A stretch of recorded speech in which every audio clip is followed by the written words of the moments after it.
ఆకాశవాణి తెలుగు రాష్ట్రాల COVID-19 round up చదువుతోంది యంట్రపాటి మాధవీలత. తెలంగాణలో కోవిడ్ రికవరీ రేటు 94.03% మెరుగుపడింది. కొత్తగా 873 పాజిటివ్ కేసులు, 4 మరణాలు నమోదయ్యాయి. కోవిడ్ రెండవ దశ వ్యాప్తిని అరికట్టేందుకు ప్రజలు అప్రమత్తంగా ఉండాలని తెలంగాణ వైద్య ఆరోగ్య శాఖ సూచించింది. జీహెచ్ఎంసీ ఎన్నికల్లో కరోనా పాజిటివ్ గల ఓటర్లు తమ ఓటు హక్కును పోస్టల్ బ్యాలెట్ ద్వారా వినియోగించుకోవచ్చని రాష్ట్ర ఎన్నికల సంఘం తెలియజేసింది. ఆంధ్రప్రదేశ్లో కొత్తగా 1160 కరోనా కేసులు నమోదు కాగా మరో 7 మరణించారు. ఆంధ్రప్రదేశ్లో రేపటి నుంచి మొదలు కావాల్సిన 6, 7 తరగతులను డిసెంబర్ 14వ తేదీకి వాయిదా వేశారు. రేపటి నుంచి 8వ తరగతి విద్యార్థులకు మాత్రమే తరగతులు నిర్వహిస్తారు. సమిష్టి సంకల్పం, క్రమశిక్షణతో కలిసికట్టుగా కోవిడ్పై పోరాడదాం. మాస్కులను ధరిద్దాం, చేతులు తరచూ శుభ్రం చేసుకుందాం. అన్ని జాగ్రత్తలు పాటించడం ద్వారా మహమ్మారిపై విజయం సాధిద్దాం. ఇక వార్తల్లోని వివరాలు. తెలంగాణలో కోవిడ్ రికవరీ రేటు 94.03% మెరుగుపడింది. గత 24 గంటల్లో 1296 మంది కోలుకుని డిశ్చార్జ్ కావడంతో మొత్తం డిశ్చార్జ్ అయిన వారి సంఖ్య 2,50,453కు పెరిగింది. కాగా కొత్తగా 873 మందికి కరోనా పాజిటివ్ నిర్ధారణ అయినట్టు వైద్య ఆరోగ్య శాఖ తెలిపింది. దీంతో మొత్తం కేసుల సంఖ్య 2,63,526కు చేరింది. నిన్న మరో 4 మరణించడంతో మృతుల సంఖ్య 1,430కి చేరింది.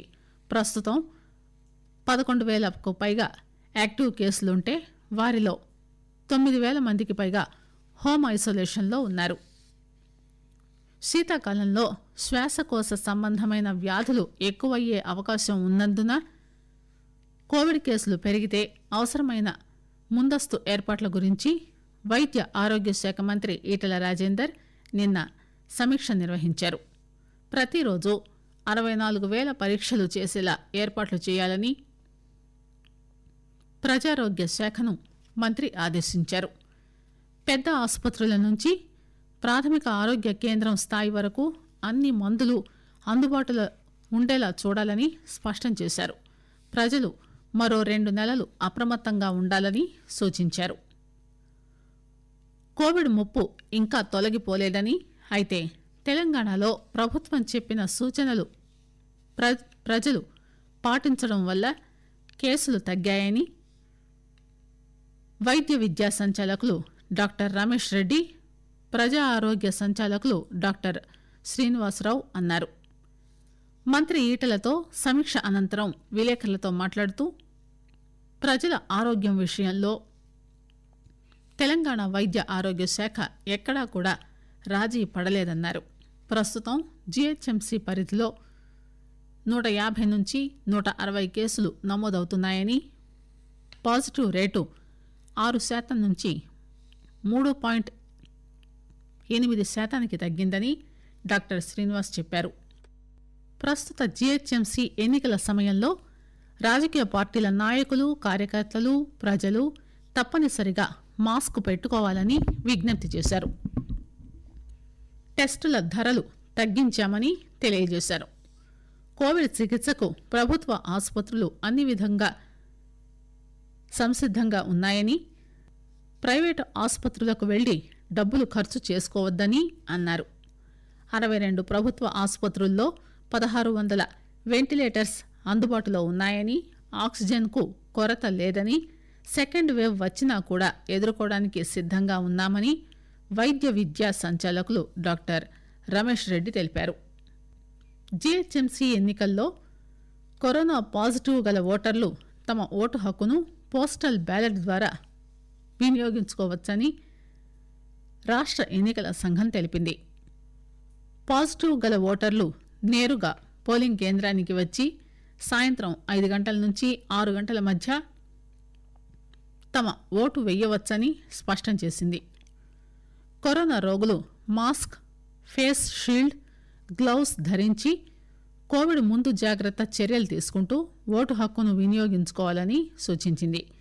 ఇక దివ్యాంగులు, 80 ఏళ్లకు పైబడిన వారికి కూడా పోస్టల్ బ్యాలెట్కు అవకాశం కల్పించింది. దీంతో పాటుగా నేరుగా పోలింగ్ కేంద్రంలో ఓటు వేసేందుకు కూడా అవకాశం ఇచ్చింది.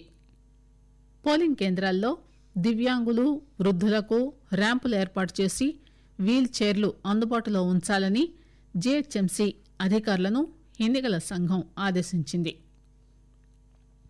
వీల్ చైర్లు తొయ్యడానికి వాలంటీర్లను కూడా ఏర్పాటు చేస్తున్నట్టు వెల్లడించింది.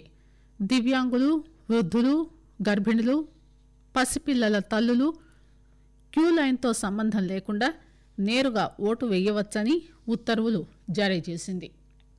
ఆంధ్రప్రదేశ్లో కొత్తగా 1160 కరోనా కేసులు నమోదయ్యాయి. వీటితో కలిపి మొత్తం కోవిడ్ బాధితుల సంఖ్య 8,61,092కు చేరింది. మరో 7 మృతి చెందగా మొత్తం మరణాల సంఖ్య 6,927కు చేరింది. వైరస్ నుంచి మరో 1,765 మంది బాధితులు కోలుకున్నారు. దీంతో కోలుకున్న వారి సంఖ్య 8,39,000కు చేరింది. ప్రస్తుతం ఏపీలో 14,770 యాక్టివ్ కేసులు ఉన్నాయి. ఆంధ్రప్రదేశ్లో 6, 7, 8 తరగతులకు బడులు పునః ప్రారంభంపై ప్రభుత్వం మార్పులు చేసింది. మొదట ప్రకటించిన షెడ్యూల్ ప్రకారం రేపటి నుంచి 6, 7, 8 తరగతి విద్యార్థులకు తరగతులు నిర్వహించాల్సి ఉండగా 6, 7 తరగతుల ప్రారంభాన్ని డిసెంబర్ 14కు వాయిదా వేసింది. డిసెంబర్ 14 నుంచి 1 నుంచి 5 తరగతులు ప్రారంభించవలసి ఉండగా సంక్రాంతి పండుగ అనంతరం తరగతులు నిర్వహించనున్నారు. రాష్ట్ర వ్యాప్తంగా రేపటి నుంచి 8వ తరగతి విద్యార్థులకు మాత్రమే తరగతులు నిర్వహించనున్నట్టు విద్యాశాఖ మంత్రి ఆదిమూలపు సురేష్ తెలిపారు. ఇప్పటికే ఈ నెల 2 నుంచి 9, 10 తరగతి విద్యార్థులకు తరగతులు నిర్వహిస్తుండగా రేపటి నుంచి 8వ తరగతి వారికి పునః ప్రారంభించాలని నిర్ణయించామని చెప్పారు. ప్రస్తుతం ఉదయం 9 నుంచి మధ్యాహ్నం 1:45 వరకు కొనసాగుతున్న పాఠశాలలను చలి కారణంగా ఉదయం 9:30 గంటల నుంచి మధ్యాహ్నం 1:30 గంటల వరకు నిర్వహించేలా ఆదేశాలు ఇచ్చామని పేర్కొన్నారు. 9 నెలల తర్వాత సికింద్రాబాద్ గాంధీ ఆసుపత్రి నిన్నటి నుంచి సాధారణ రోగులకు సేవలందించడం ప్రారంభించింది. రాష్ట్రంలో కోవిడ్ మహమ్మారి ప్రబలుతున్న నేపథ్యంలో మార్చి 24న గాంధీ ఆసుపత్రిని కోవిడ్ నోడల్ సెంటర్గా ప్రభుత్వం గుర్తించింది. అప్పటి నుంచి అక్కడ కేవలం వైరస్ బారిన పడిన వారికి మాత్రమే చికిత్స అందిస్తూ వచ్చారు.